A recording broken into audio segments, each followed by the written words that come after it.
get out of here, we're gonna talk the big Young L Big K announcement, and we're gonna talk about Eazy's trenches card. Let's start with Eazy's trenches card. Shout out to Eazy, the block captain. I will say this, let me give him his flowers. It's not too many people that come into this battle rap industry and understand the assignment to the fullest potential quickly. And he is one of those individuals that understood the assignment immediately. It takes certain people years and years and years. And I'm not going to use my class, and I'm not going to use Mook's, because we were the actual people that set the groundwork for people to follow today. So it's easier for you to follow the blueprint, even though it's still tough. But I say it's easier because the groundwork and blueprint has been laid out. But I'm talking about individuals that, when the groundwork and blueprint has been laid out and they came through after, they have not been effective with it. Eazy, the block captain, starting his podcast with Rosenberg is fire. Him doing his trenches event is fire. Him starting the YouTube channel, media, acting, all these things most people don't understand. It's not just battle rap. It's a lot of things that go into the entirety of.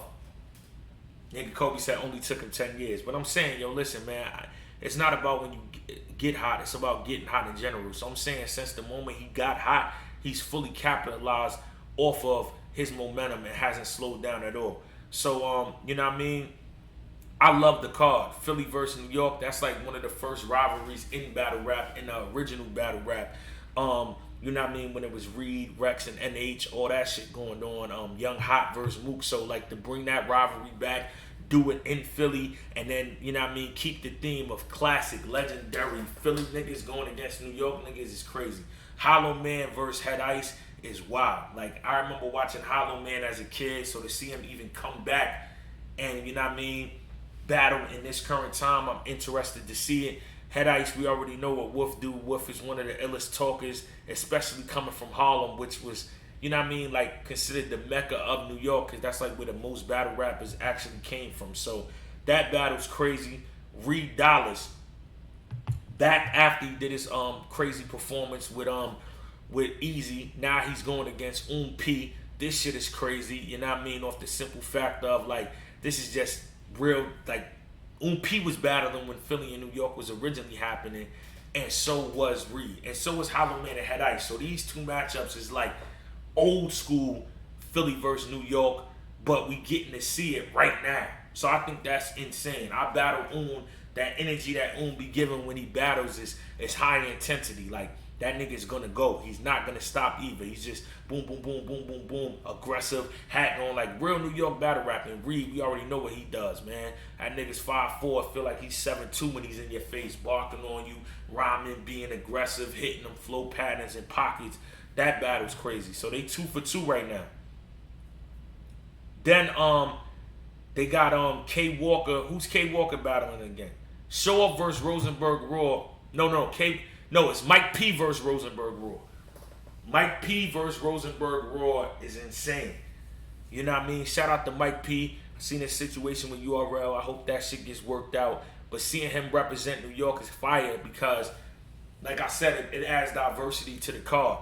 When you start seeing Rosenberg Raw having to go against somebody like Mike P, you can't just use that regular approach that you would use with somebody else with Mike P, because it's not going to work. So it's like, even though you're a street battle rapper, you got to change how you operate in this situation, because Mike P is different, and he's going to rap, and he's going to be confident. He's going to be able to hit them flow pockets. He's going to be able to get in his bag.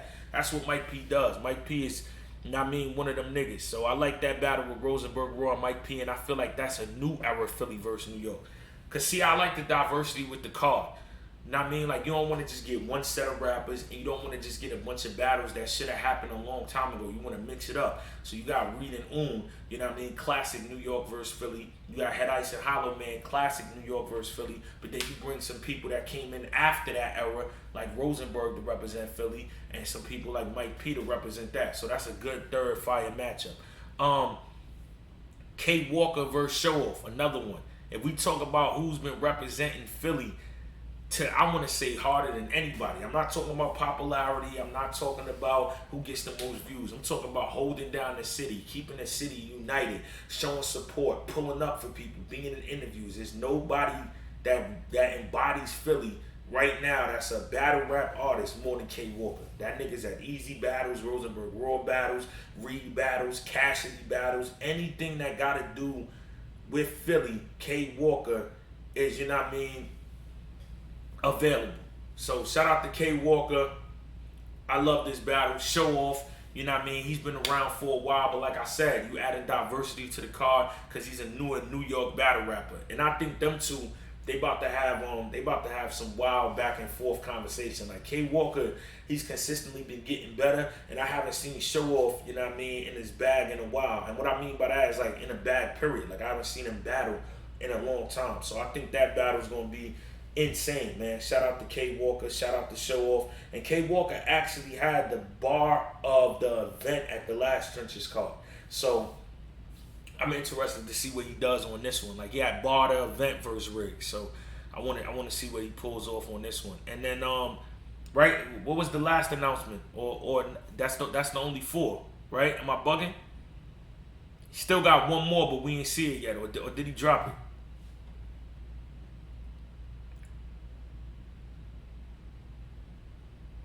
Kaboom versus Gwitty. Shout out to Kaboom. Kaboom is a real punchline nigga. Right? Kaboom got that Philly flow with punchlines, what makes that shit dangerous. You know what I mean? Which makes that shit dangerous. Kaboom having that punchline flow and being from Philly with the Philly accent going with it is scary. And a lot of niggas, you know what I mean, they got their jokes talking their shit about Gwitty, but you know what I mean, Gwitty, I was actually in the house with Gwitty on Bags and Bodies when he did his first challenge, and that nigga was going off. And I seen his battles. Gwitty gets busy, so I like this battle. It's a punchline battle. That's what I mean about diversity. Like Kaboom, and now they mixed it up, right? So you got two matchups, Reed and You got Hollow Man and Head Ice. They both from that original Philly versus New York era. Then you got Mike P and Rosenberg, K Walker and Show Off. They represent that new Philly versus New York era. And then you got Kaboom, who represents the old Philly in New York, but you got Gwitty that represents the new one. Like Eazy, if you put this card together, you actually smarter than I thought, my nigga. Nah, I'm fucking with you, but yo, like I said, I love everything that Eazy's doing, making the matchups, standing on his own, putting the cards together, YouTube channel, acting, everything that he's doing. You know what I mean? This is what it takes on being an entrepreneur, not just a battle rapper. Like being somebody that is known in and out the field of what they do, and then bringing things to it. Like you're adding value. It's like getting a home and renovating the kitchen, adding the pool to it, doing the bathroom over, doing the bedroom, painting. You adding equity to what you're doing. So he's adding equity to his brand. It's not just like, oh, Eazy the battle rapper. It's other shit there. And just to attach this, because this announcement is old, so I'm gonna just combine this in there. Shout out to ARP for bringing Young Ill back. This is a St. Louis versus everybody card, and I love it. I think they said it's been like 10 years since Verb, Hitman, and Young Ill have both been on the same card, so I think that's dope that in 2023 we get to see all three of the top St. Louis guys that started battle rap be on the same card once again. Young Ill is one of my favorite rappers, period. Young L is one of my favorite battle rappers, period. Back in the day, I always used to love Young L being able to go from that serious pocket to joking pocket. Like he'll have you on a roller coaster. The way he put his shit together is like schizophrenic, but it was so effective. But I feel like it's been such a long time we've seen him in the culture. It's been such a long time since we've seen him battle. And to come back, I do not think his comeback battle should be versus Big K. Like Big K is on the tear right now. He's on a different type of time. So if we just going off of what have you done for me lately, just going off of experience, I gotta go with Big K. I gotta go with Big K with a gentleman's 30. I think Young L will have flashes of doing the shit that we used to see in Young L, and I think it'll take 1 or 2 battles for him to get back all the way in pocket. But I don't think this is the one that you should be having him try to warm up